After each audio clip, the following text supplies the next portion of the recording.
Bueno, bienvenidos. Hoy el Ateneo se llama Asociación de Enfermedades Autoinmunes. Bueno, les voy a ir contando un poco un caso clínico. El caso clínico es un familiar mío. Les voy a ir contando y a medida que vamos desarrollando el caso clínico vamos a ir mezclando un poco de teoría sobre estas patologías que vamos a ver ahora. Bueno, les empiezo contando el caso. Es un paciente de 30 años que asiste a un laboratorio privado a realizarse su chequeo anual en abril del 2017. El laboratorio detecta un valor crítico en la glucosa, que por lo que decide llamar al paciente, sugiriéndolo que asista a su médico de cabecera, al médico que le había emitido la orden. Bueno, el paciente frente a esta situación, como le alertan de ese valor, asiste directamente al hospital donde queda internado. Los resultados del laboratorio privado son los siguientes. Fíjense que tiene, o sea, si bien a él lo llaman por el valor de glucosa, que es 423, fíjense el valor de TSH, fíjense el valor de TSH que presenta el paciente, o sea, tiene 70,92 de TSH. Y a su vez en la orina tiene glucosa y hemoglobina positiva, ¿sí? Si ustedes ven los otros parámetros, están normales. Sí. Ahora les voy a decir, él ya estaba medicado para el hipotiroidismo, ¿sí? La libre está normal, ¿sí? Él está medicado para hipotiroidismo. Yo ahora les iba a contar un poco los antecedentes, pero se los adelanto. No es un paciente que adhiera correctamente al tratamiento para el hipotiroidismo. Es decir, la tomaba cuando se acordaba, cuando no se acordaba no la tomaba, ¿sí? Bueno, y a su vez, en esos estudios iniciales en el laboratorio privado que le hacen este pedido. Anticuerpos antigliadina IgG, anticuerpos antigliadina IgA y anticuerpos antitransglutaminasas IgA. Vemos que están todos normales, pero yo les pregunto, ¿está bien hecho el pedido? Chan, chan. No, claramente. Según el consenso de enfermedad celíaca que el Ministerio de Salud emite en el 2017, esto ustedes piensen que, como les dije, es abril del 2017, los anticuerpos que ayudan al diagnóstico de la enfermedad celíaca serían, bueno, pedir unas inmunoglobulinas A totales, la antitransglutaminasa del tipo IgA y antipéptidos de aminados de gliadina del tipo IgG, ¿sí? Que son los que estudiamos justamente nosotros para hacer el posteo que hicimos la otra vez. Esta sería como la triada perfecta para poder ayudar al diagnóstico de enfermedad celíaca. ¿Sí? Así que bueno, este pedido, como verán, si bien los anticuerpos serían negativos, no sería el pedido ideal. Bueno, entonces, acá les contaba un poco los antecedentes. Es un paciente hipotiroideo, el padre es diabético tipo 2 y la madre es hipotiroidea. Datos previos, tiene dificultad en la adherencia al tratamiento del hipotiroidismo. Hace 2 meses que venía perdiendo peso, perdió alrededor de 15 kilos.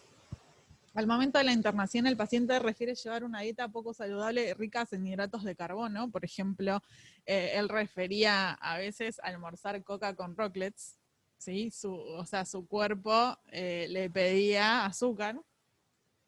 Y refiere también que padece poliuria, polidipsia, polifagia y polidipsia. Puse dos veces polidipsia. Sí, poliuria, polifagia y polidipsia en 2 meses de evolución. Y cuando ingresa a terapia intensiva, el médico lo que detalla es que tiene bajo peso, poca fuerza, está febril y normotenso, mal estado general, hemodinámicamente estable, ubicado en tiempo y espacio, tiene disnea, el aparato locomotor, pulso y sensibilidad y movilidad está conservada, y la medicación, a ese momento, él debería estar tomando levotiroxina 300 microgramos día. Yo acá les puse una foto antes, o sea, en el inicio del 2016, y cuando empezó a perder peso, en octubre del 2017, estaba bastante más flaco. Y bueno, cuando ingresa y lo internan, obviamente que lo internan en UTI, y acá les puse los 3 exámenes que le hicieron los 3 días. Él ingresa el 12 de abril a la UTI y le hacen 3 días consecutivos casi los mismos exámenes. Fíjense la evolución de la glucosa, arranca con 446 y obviamente lo primero que hacen es tratar de estabilizarlo e hidratarlo. Entonces, fíjense que a lo largo de los días, en el día 14, casi que ya tiene una glucosa estable. Sí. Ponele el 11. Él va ese mismo día, se va al hospital, porque encima la orden se la había hecho un amigo de él que era médico. Entonces, él va, cuando le avisan eso, va directamente al hospital y acá es donde le hacen los análisis. Bueno, fíjense que la creatina siempre está dentro de los valores normales, pero fíjense que va bajando a lo largo de los días, la uremia se mantiene estable, el ionograma está bastante bien, la calcemia, magnesemia y cetonemia negativas. ¿Por qué ustedes piensan que evalúan esto cuando ingresa? Más que nada porque con esa glucemia, lo que obviamente el paciente está en un pico claro, estaba en un pico de la diabetes, o se está, si él no sabía que era diabético, claramente es una crisis, donde en general siempre se presenta, siempre no, la mayoría de las veces se presenta con una cetoacidosis. Entonces, lo primero que le evalúan es eso, y para darnos idea de la cetoacidosis necesitamos el ionograma, en general la magnesemia y bueno, la cetonemia. Y obviamente el estado ácido-base, que donde los parámetros, me olvidé de poner los valores de referencia, pero están todos dentro del valor de referencia. Fíjense que las enzimas hepáticas están normales, todo lo que es la bilirrubina total directa e indirecta también, y tiene un hemograma completamente normal, tiene una serie roja microcítica, pero yo vi como todos sus análisis y siempre tuvo microcitosis.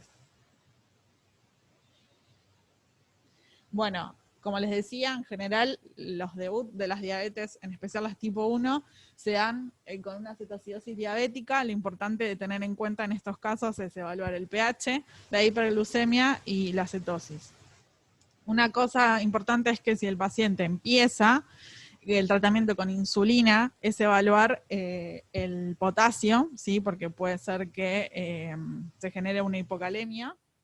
Y otra de las cosas es que la diuresis osmótica que genera la misma cetoacidosis puede que el paciente empiece a perder sodio, potasio, calcio, magnesio, cloro y fosfato. Entonces, estos valores también, estos analíticos también hay que evaluarlos todo el tiempo. Bueno, nuestro paciente no padece una cetoacidosis diabética. También el primer día le miden la fructosamina, el péptido C, la insulina y la hemoglobina glicosilada. Como ven, todos los parámetros tienen alterados. ¿Sí? Tiene una hemoglobina glicosilada de 12,8, una fructosamina de 6,71 y un péptido C muy bajo. La insulina se mantiene normal, todos sabemos que la insulina no nos es de mucha utilidad para el diagnóstico de diabetes ni para el seguimiento. La hemoglobina glicosilada, bueno, nos da una idea de los últimos 2 o 3 meses de cómo estaba la glucosa. La fructosamina nos da una idea de cómo estaba su nivel de glucosa en las últimas 2 a 3 semanas, porque implica la glicosilación de la albúmina.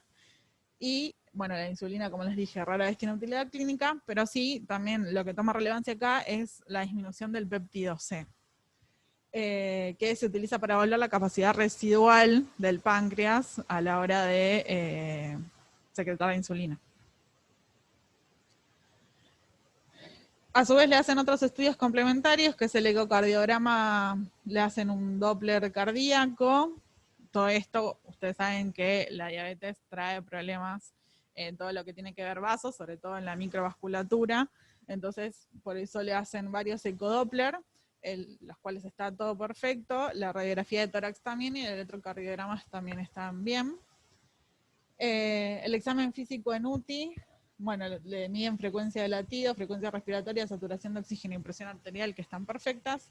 Y la medicación que comienzan a darle en el hospital es controlar la glucemia con metformina e insulina basal, para empezar, y hidratar al paciente. Bueno, la clasificación de la diabetes, ustedes saben que según las distintas guías, la clasificación es la misma. Tenemos diabetes tipo 1. Dentro de las diabetes tipo 1 tenemos las idiopáticas y las autoinmunes. La diferencia es que unas presentan anticuerpos y otras no. Y también existe como, no sé si llamarlo una clasificación dentro de la diabetes tipo 1, pero es otra entidad que puede tener tanto un fenotipo de tipo 1 como tipo 2, que se llama diabetes autoinmune latente del adulto, que es LADA.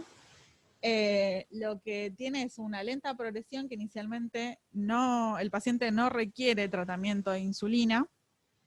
Se puede manifestar en muchas etapas, pero lo clave es que sí tiene anticuerpos, ¿sí? O sea, tiene presencia de anticuerpos, pero no tiene el debut de una diabetes tipo 1, que en general es cuando una persona es niña, más o menos el pico desde 10 años a 14, por ejemplo.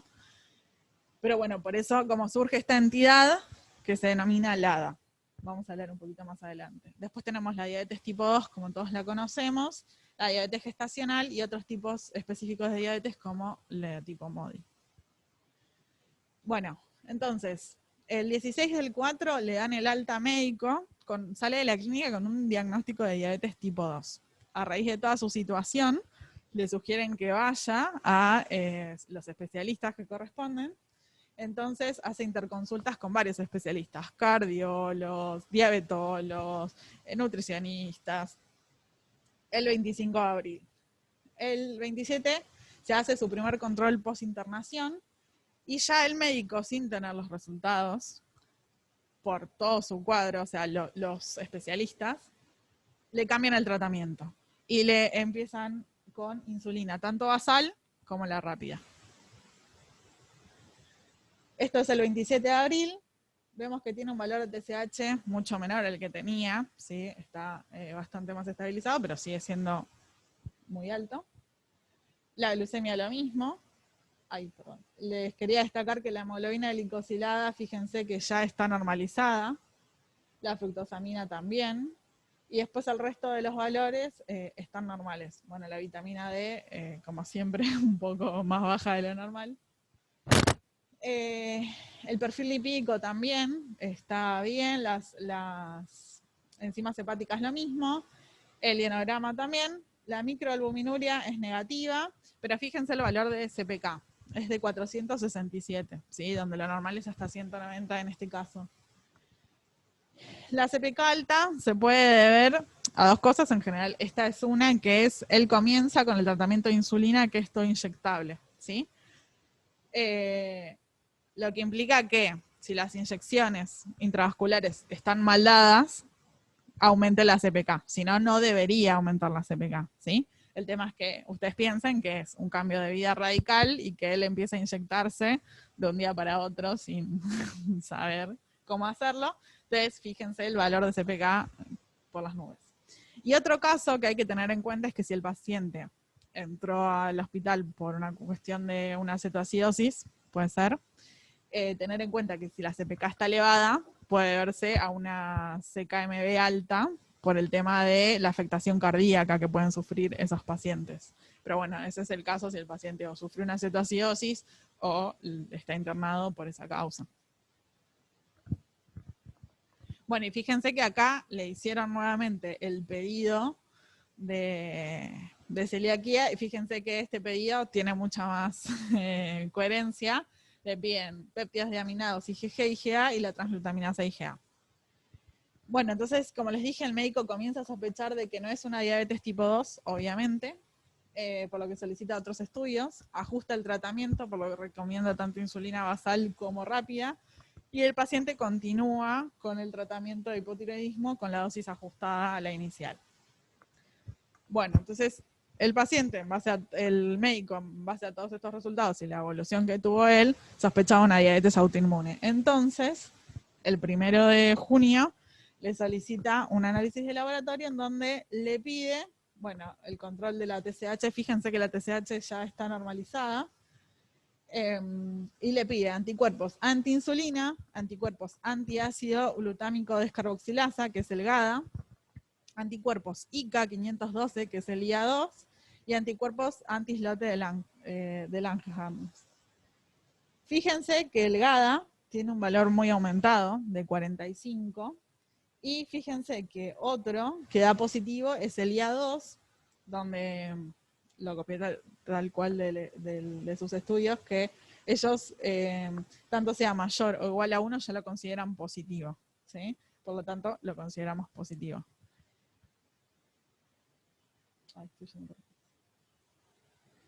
Bueno, lo que yo les quería comentar es un poco la diabetes tipo 1, cómo se desencadena. Ustedes saben que es multifactorial, tiene muchos factores, tanto ambientales como genéticos, ¿sí? Factores que predisponen al individuo a. Lo que se genera en la diabetes tipo 1 es que se aumenta, se produce una alteración de la secreción de insulina y a su vez, todo esto porque se empiezan a destruir las células beta del páncreas. ¿Pero por qué? Lo que se sabe es que la insulina se considera como un autoantígeno primario, es decir, la insulina es reconocida por las células presentadoras de antígenos, donde la endocitan, ¿sí? Sufre una modificación y cuando es presentada a través del HLA hacia las células del linfocito T, estas no lo reconocen como propio. Entonces ahí se desata el proceso autoinmune. Entonces, tiene dos bases el proceso autoinmune. Una es la generación de anticuerpos a través de la activación de las células B por esta unión de el HLA con el receptor del linfocito T. Y a su vez también se da no solo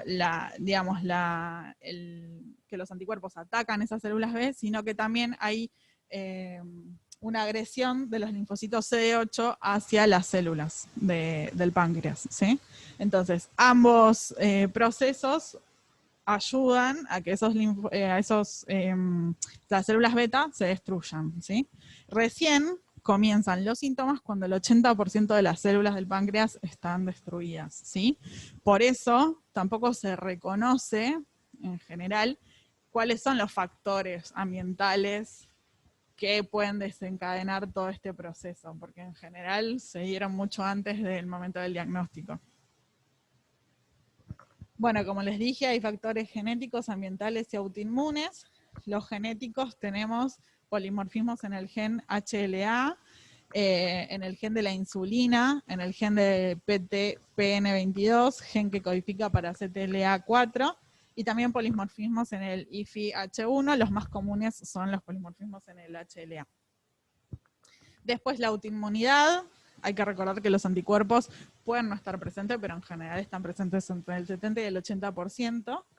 Y los factores ambientales desencadenantes pueden ser algún virus o cambios en la dieta de la persona, algún momento de estrés que haya sufrido, o sea, tiene que ver varios factores.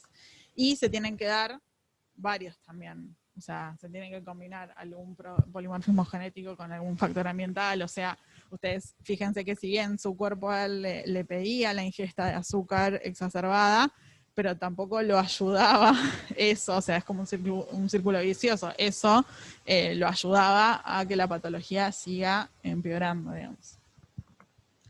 Bueno, y como les dije, tenemos marcadores autoinmunes como el anticuerpo antiislotes pancreáticos.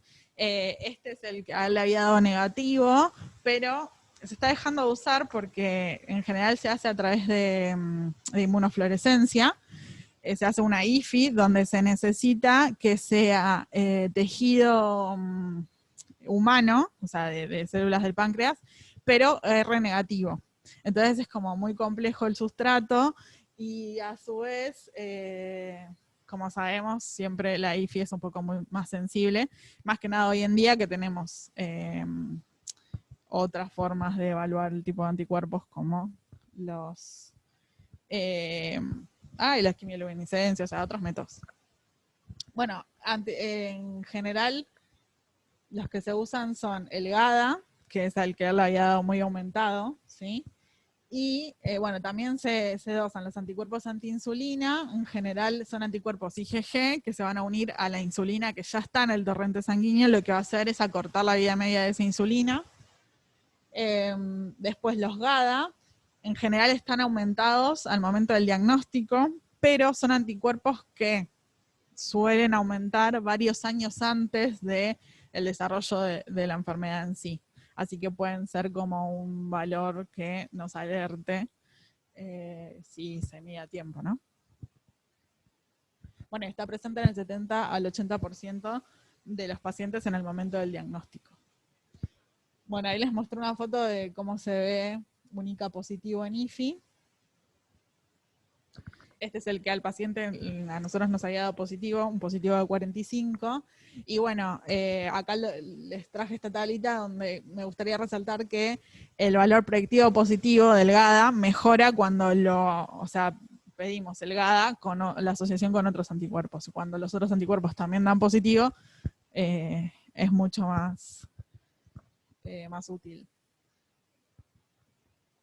Después tenemos el IA2, que son anticuerpos antitirosina fosfatasa del islote pancreático. Está dirigido contra la tirosina fosfatasa que está en las células beta.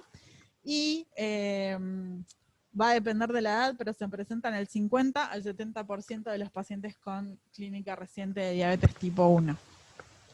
Y después están los anticuerpos antitransportador de Zinc-8, que están dirigidos contra el transportador ZN8, elevada especificidad, ya que este autoantígeno se expresa en las gránulas secretarias de la insulina.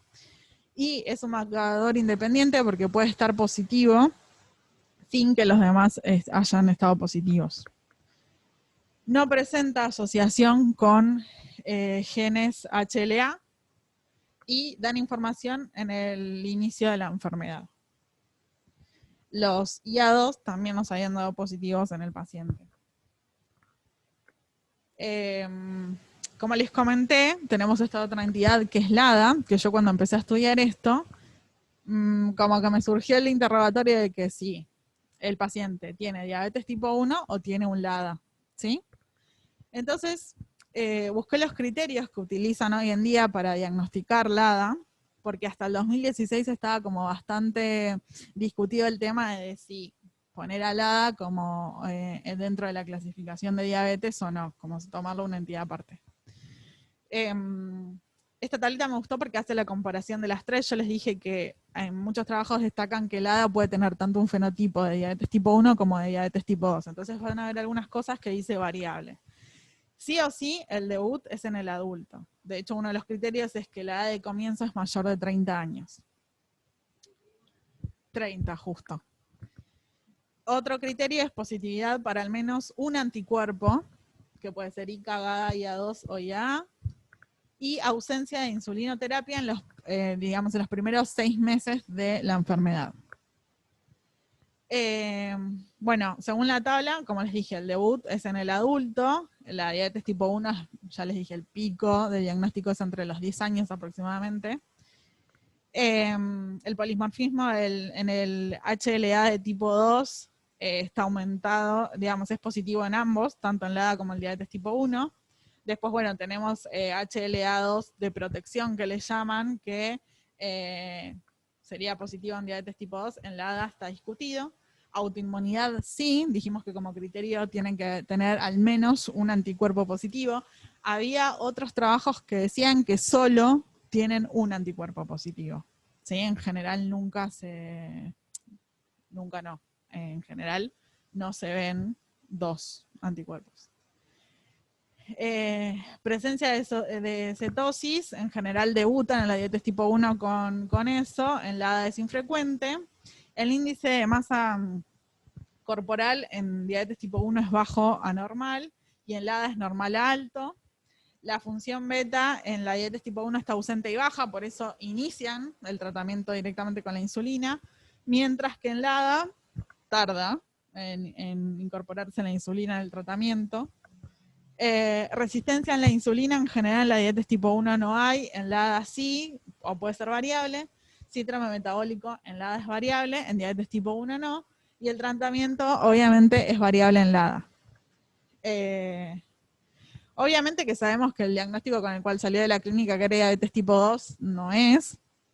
Y en este caso, genera la duda. Yo estuve hablando con él y me dijo que el médico en su momento le había dicho que era una diabetes que tenía base genética, pero en ningún momento le dijo es tipo 1, es la ADA o lo que sea.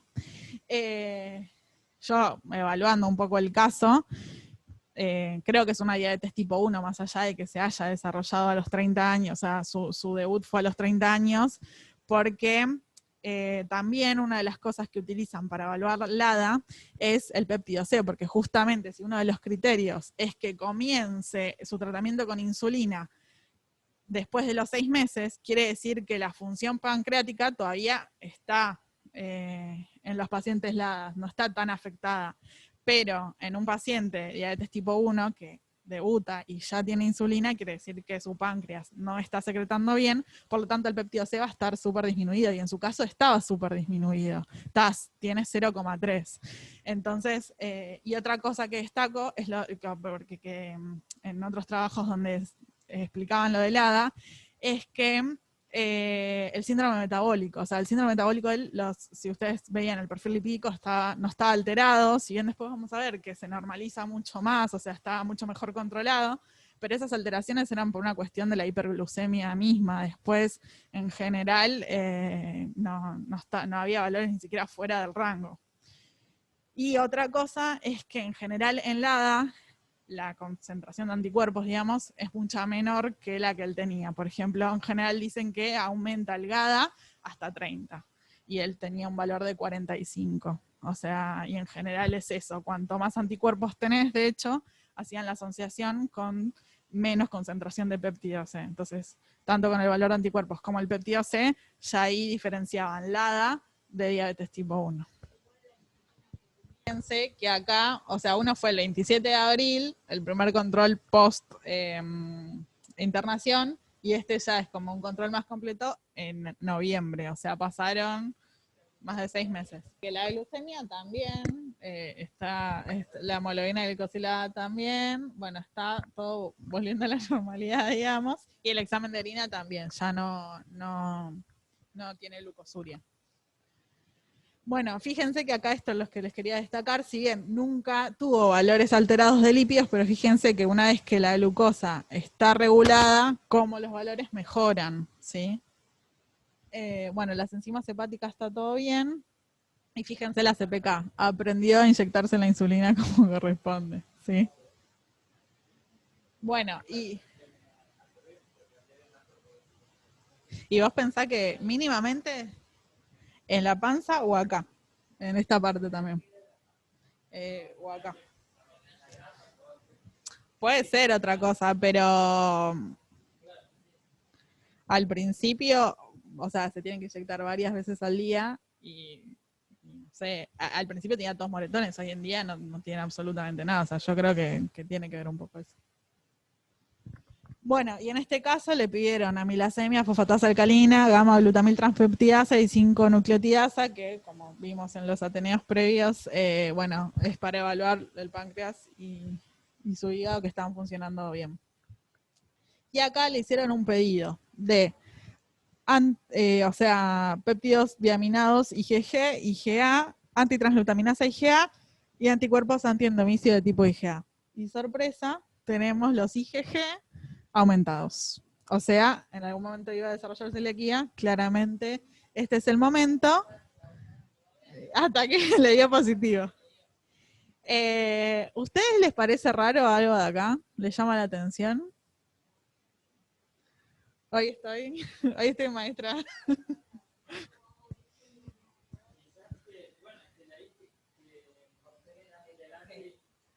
El único que le da positivo es IgG. Para mí, que yo se lo voy a hacer dosar en el próximo. Faltaría dosar un IgA total. Para mí puede tener un déficit. Tal cual. Y otra de las cosas que el médico seguía insistiendo, más allá de que ya sabemos que es una diabetes tipo 1, que en algún momento la pueda llegar a desarrollar a la celiaquía, porque hay personas que no lo hacen, pero en este caso no recuperaba su peso, que habiendo, digamos, tenido un tratamiento adecuado de diabetes, ya él por lo menos debería haber empezado a aumentar un poco de peso, su peso normal, no es que va a aumentar más, pero ni siquiera.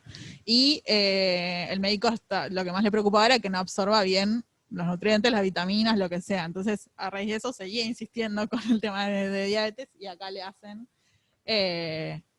los anticuerpos y le dio. Bueno, acá les quería contar un poco vieron que uno de los pedidos era anticuerpo antiendomicio, que eso se hace por inmunofluorescencia, y lo que vemos es esto. Si ustedes ven acá, hay como unas maripositas, no sé si las ven. Bueno, ese es el endomicio. Lo que sería positivo es la fluorescencia que se ve por sobre el endomicio, que es como un panal de abejas pareciera. Bueno, eso quiere decir que es positivo. Es un método que se hace hoy en día cuando lo que tiene mucha especificidad, ¿sí? Pero es menos sensible que los anticuerpos, obviamente. Entonces, se está dejando en desuso, digamos, pero cuando, por ejemplo, las antitransglutaminasas dan un valor dudoso, se puede llegar a hacer el endomicio para terminar de definir. Pero bueno. Entonces, a raíz del anticuerpo positivo, le piden la biopsia. Y en la biopsia tenemos, bueno, yo como estuve analizando el informe, y ellos te dan como una evaluación macroscópica y después la anatomía patológica, obviamente. Y le tomaron biopsia de esófago, estómago y duodeno. Está todo perfecto, excepto que en el duodeno, bueno, dicen que en la segunda porción hay disminución de pliegues de baja altura con el signo del peinado y se toman biopsias. Cuando los analizan, tenemos que la parte macroscópica está todo normal, la parte microscópica hay una mucosa gástrica que tiene deplesiones de mucina, esa es una característica. También que se observan infiltrados inflamatorios mononucleares dispersos y en pequeños agregados. No se reconoce presencia de microorganismos compatibles con el Helicobacter pylori, porque eso es otra cosa que hay que descartar. La mucosa del duodeno tiene una arquitectura alterada, observándose vellosidades aplanadas y criptas glandulares irregulares. Y lo que dice es que también tiene linfocitos por cada 100 enterocitos, y que el corión también presenta linfocitos y plasmocitos. Como diagnóstico final, lo que dicen es que el duodeno tiene una atrofia parcial con una presencia de linfocitos intraepiteliales aumentadas que corresponde a un patrón 3A en la clasificación de Marsh. El consenso de celiaquía lo que dice también es que, o sea, una de las cosas que todos sabemos que el gol estándar para el diagnóstico hoy en día sigue siendo la biopsia, a pesar de la sensibilidad de los anticuerpos, pero se considera celiaquía cuando en la clasificación de Marsh tenemos patrones 3A, 3B y 3C. ¿Cómo es esa clasificación? ¿A base de qué? En base a los formatos de las criptas, a cómo estén las vellosidades, si están aplanadas, si no, y sobre todo a la infiltración linfocitaria que tenga en el tejido también, ¿sí? Entonces, en este caso, bueno, tenemos el diagnóstico de celiaquía, y me llamó la atención, que me pareció que está muy bueno, es que los anatomos patólogos sugieran que los hallazgos morfológicos hay que relacionarlos con el cuadro clínico y con la serología del paciente, ¿sí? Si bien sabemos que es el gol estándar, pero que los anatomos patólogos le den importancia a los anticuerpos, es como, me parece que está bueno. Bueno, y acá les quería contar brevemente la asociación entre la enfermedad celíaca y diabetes. Ustedes saben que una de las predisposiciones a que se dé estas dos patologías es los polimorfismos en el gen del HLA de clase tipo 2. El complejo mayor de histocompatibilidad de clase tipo 2 tiene ciertas características, tiene poligenismo, es decir, que se forma a través de su estructura, a través de varios genes. Fíjense que, no sé si se acuerdan, tiene una cadena alfa y otra cadena beta, y tiene varios dominios. Después tenemos que es polimórfico, es decir, que tiene diferentes secuencias intraindividuales. Codominancia, es decir, que la expresión es simultánea del gen del materno y paterno. Y transasociación, que es la combinación de cadenas codificadas por genes de uno y otro progenitor. O sea, pueden sufrir modificaciones, a pesar de que una venga de la madre y otra venga del padre.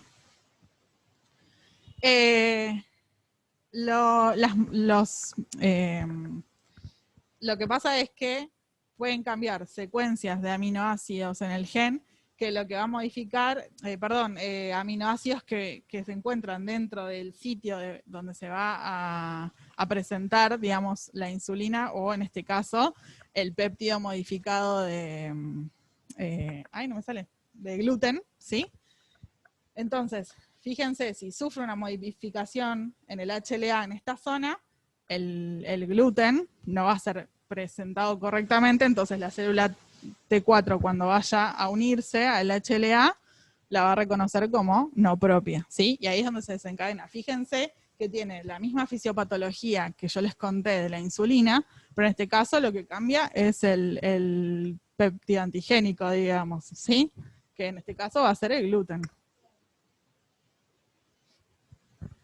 Bueno, lo que les quería resaltar es que el tipo y la cantidad de HLA-DQ determina la eficiencia de la presentación del péptido al linfocito T y la posibilidad de desencadenar la respuesta inmune. Lo que va a dar este polimorfismo en el HLA es una susceptibilidad a padecer, en este caso, la enfermedad celíaca. Pero vamos a necesitar de otros factores, no solo este, para que se desencadene la enfermedad.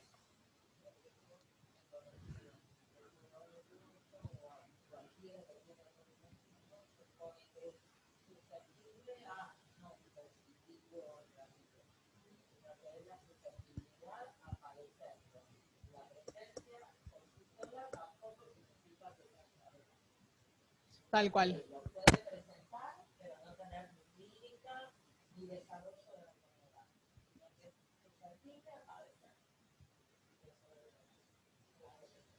Bueno, y yo les traje un poco acá de estadísticas que donde dice que más del 90% de los pacientes con enfermedad celíaca y el 60 al 70% de pacientes con diabetes tipo 1 expresan el mismo antígeno HLA-DQ, que serían estos numeritos que vemos acá, en general presentan este fenotipo, digamos. Y la enfermedad celíaca no diagnosticada en los diabéticos, el principal problema es sufrir síndrome metabólico, o incluso no aumentar de peso. En general ustedes piensen que la diabetes tipo 1 se desencadena en niños, entonces esto le va a traer problemas de crecimiento si tiene ambas patologías y no se diagnostica la enfermedad celíaca. Eso es la mayor preocupación de los médicos, digamos. Por eso también lo que sugieren las guías es que se estudien las dos cosas siempre, y si en el momento del diagnóstico de la enfermedad celíaca, el diagnóstico de enfermedad celíaca es como negativo, que todos los años se vuelva a hacer una evaluación, al menos una al año. Y entre el 1 y el 16%, los enfermos celíacos pueden hallar, esto también, pueden debutar la enfermedad celíaca de forma silente, ¿sí? Por eso es importante el control anual de esto en el caso de que ya tenga un análisis negativo. Casi en el 16% de las personas es silente, entonces es importante la evaluación. Bueno, esto es un poco la fisiopatología que ya les conté. Y obviamente que esto conlleva un tratamiento de por vida, así que continúa. Ese signo es para acordarme de que él me contó algo que me llamó mucho la atención, que es cuando él, como sabemos, cuando sale, el médico lo primero que hace es cambiarle el tratamiento a insulina. Después de varios meses, él deja de inyectarse insulina porque entra en la etapa que le dicen de luna de miel. ¿Qué significa esto? Donde el páncreas empieza a secretar insulina, pero es lo último que le queda. Es como que se exprime, es lo último que le queda, y después sí, a partir de eso, él va a tener que necesitar insulina de por vida. Él estuvo en su luna de miel 1 año, donde el páncreas siguió secretando insulina, y después llegó un momento donde no le hizo más, y ahí sí. Porque empezó a sufrir muchas hipoglucemias. Entonces, al empezar a sufrir muchas hipoglucemias, quiere decir que las dosis de insulina que él se estaba inyectando eran extras. Entonces, ahí el médico hace una evaluación y se da cuenta de eso. Me dijo que, según, yo no hablé con el médico, pero lo que el médico le contaba a él es eso, es que es muy común en los diabéticos tipo 1, como que esa reserva que tenía el páncreas la gasta y después sí ya tiene que de por vida con insulina, la basal y la rápida.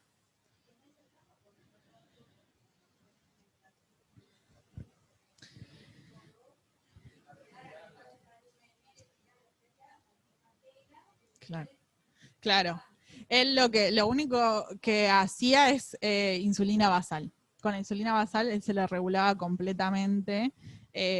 O sea, y en esta luna de miel, solo con una aplicación de insulina basal a la mañana, él estaba regulado todo el tiempo.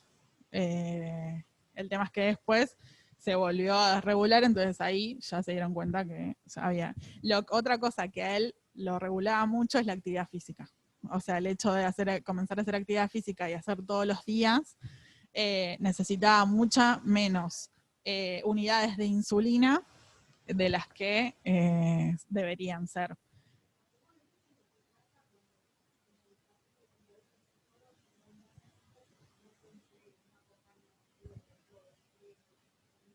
Sí, tal cual. Insulina dependiente, sí. Claro. Yo no sé médicamente cómo, claro. Yo sé que le habían puesto, en ese momento le pusieron el parche para medirse la glucemia eh, con la app y todo, y le funcionaba súper bien, y solo se había quedado con la insulina basal. Después llegó un momento que ya necesitó la rápida y ya ahora, por ejemplo, sabe que si come tal cosa se tiene que aplicar tantas unidades. O sea, ya lo tiene todo. Bueno, y por último, la última diapo para cerrar es, como decíamos esto, que muchas veces está relacionada la diabetes tipo 1 con el hipotiroidismo, en general el hipotiroidismo, o sea,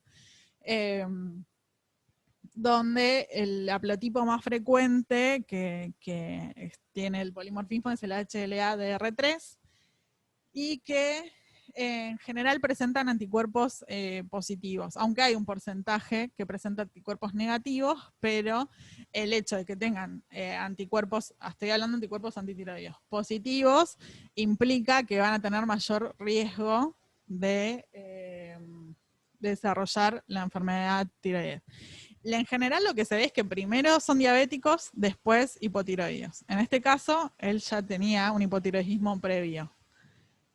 No sé, ahí como ya... Pero bueno, nada, está. Bueno, esta es la bibliografía. Muchas gracias.